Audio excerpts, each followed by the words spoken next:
E se você achava que o que você viu com o lançamento do Starship já tinha sido suficientemente impressionante no voo 4, a SpaceX divulgou o vídeo nesse último dia 8 aqui com o retorno para a Terra. Saca só isso aqui. Cara, isso aqui é o Super Heavy visto da boia da SpaceX, tá? A gente vai analisar isso aqui com vários detalhes, porque é muito impressionante o que eles conseguiram fazer. A gente consegue ver o Super Heavy, voltando de maneira controlada. Ele vai reduzindo a sua velocidade até a hora que ele toca no mar e depois ele vai tombar. Aí, se a gente pegar aqui no detalhezinho, primeiro que a gente vê aqui o veículo descendo de maneira inclinada, tá bom? Isso aqui é bem parecido com o Falcon 9. Por que eles fazem isso? Porque tá errado? Não. É uma forma de você maximizar a área de contato. Então aqui você tem, você vai sempre considerar isso pela área da seção transversal. O que é? É a área daqui, por exemplo, está entrando em contato, é a área da seção transversal que vai estar em contato ali com o ar, tá certo? Se você inclinar isso daqui, a sua área da seção transversal vai ser muito maior, tá bom? Então você consegue fazer o quê? Pegar mais arrasto aerodinâmico, reduzir mais a velocidade. Isso é feito no Falcon também, tá? Não é nenhuma novidade, mas é interessante isso porque o Super Heavy ele tem o tamanho de um Falcon 9 completo, enquanto o booster do Falcon 9 que pousa tem 50 metros, o Super Heavy tem 70. Só isso já é muito maior, sem contar o diâmetro, né? O volume do Super Heavy é muito maior do que o volume do Falcon 9. Então não é só a área da seção transversal que é maior e tudo mais, é tudo maior em vários sentidos. Então você vê essa inclinação e aí você vê eles fazendo a correção logo em seguida, tá? Então aqui, o que aparece aqui? Isso aqui é um cone de Mach. O Super Heavy está em velocidade transônica nesse momento, ele está descendo a sua velocidade, reduzindo a velocidade e ainda está em velocidade supersônica. Quando forma esse cone, ele está quebrando a barreira do supersônico e indo para o subsônico. Então ele forma esse cone certinho aqui que a gente consegue ver nessa imagem aqui. Ele forma um cone bonitinho aqui, ó, pimba, o cone formando aqui. Isso gera um estrondo sônico que muito provavelmente vai ser alto paralelo, muito maior do que o de um Falcon 9. Isso vai ser bastante interessante de a gente ver no voo 5, né? Que a pretensão da SpaceX é pousar ele na torre. E também quando isso for para a Flórida, porque aí o barulho vai afetar muito mais gente do que naquele fim de mundo, que é Starbase. Tá bom? Então a gente vê a formação desse cone e logo em seguida a ativação dos motores, dos 13 Raptor Center. A SpaceX teve um problema em um dos motores, um deles não ligou, a gente não sabe exatamente porquê, inclusive dá para ver alguns pedaços dele voando na gravação da SpaceX, tá? Durante a live, né, que mostra a câmera na perspectiva do booster. Então a gente vê essa redução aqui, ele passando pelas nuvens e descendo e perdendo velocidade, ou seja, ele não está descendo de maneira descontrolada, ele está bem estável, tá bom? Interessante também notar o tamanho dessa chama, tá? Ela aparentemente é maior do que o próprio foguete, provavelmente uma vez e meia, não é tão grande, por quê? Porque não tem os outros 20 motores, tá? Esses 20 Raptors externos, que são os Raptor Boost, eles não funcionam mais depois do lançamento, importante notar isso, então eles são só peso morto mesmo. E aí a SpaceX vai retornando, e você vê aqui que a chama dá uma balançadinha, olha só, exatamente como era previsto na animação deles, tá? Porque ele vai fazer essa chama variar, que aí é o sistema de controle de empuxo vetorial, que faz com que ele consiga se estabilizar, tá bom? Então ele vai fazendo isso aqui, os motores vão se movimentando aqui para estabilizar o booster.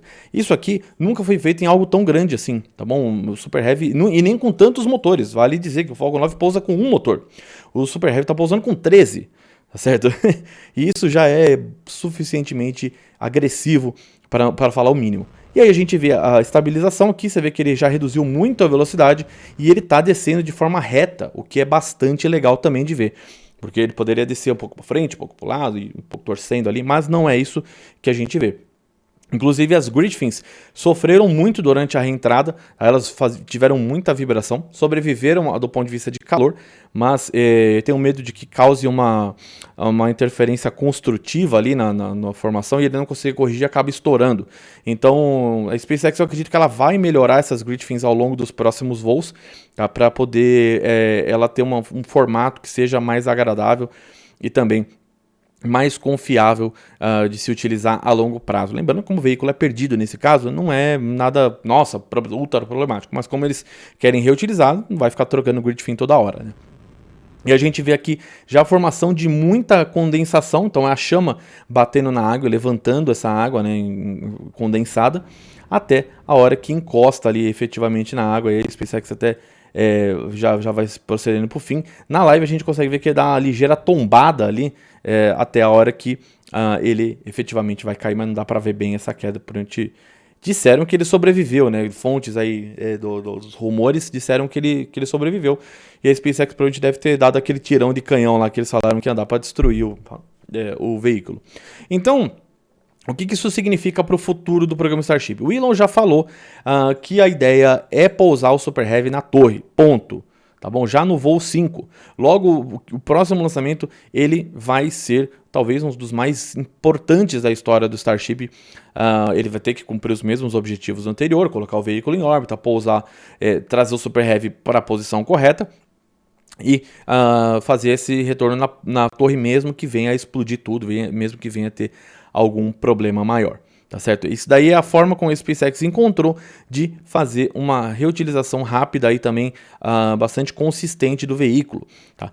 Por que eles não fizeram como o Falcon 9, não colocaram nas perninhas e tudo mais? Daria para fazer? Daria, mas aí eles tirariam capacidade de carga do Super Heavy e também teriam o mesmo problema que eles têm com o Falcon, que ele pousa em um lugar, aí tem que vir alguém, tirar ele de lá, fechar as pernas, botar no caminhão, levar de volta para o hangar, trabalhar e assim vai. Tá bom? Então, quando eles tiram o trem de pouso da história e colocam ele para pousar na torre, ele não precisa de mais nada para ser movimentado. Ele vai cair na própria torre, a torre que mesmo colocou ele ali, vai ser a que vai retirar ele para poder fazer algumas manutenções. Isso tudo é uma movimentação extremamente rápida, mesmo em comparação ao que é o Falcon 9, que já é muito rápido. Eles já fazem um turnover ali em 3 semanas para colocar o veículo para voar de novo.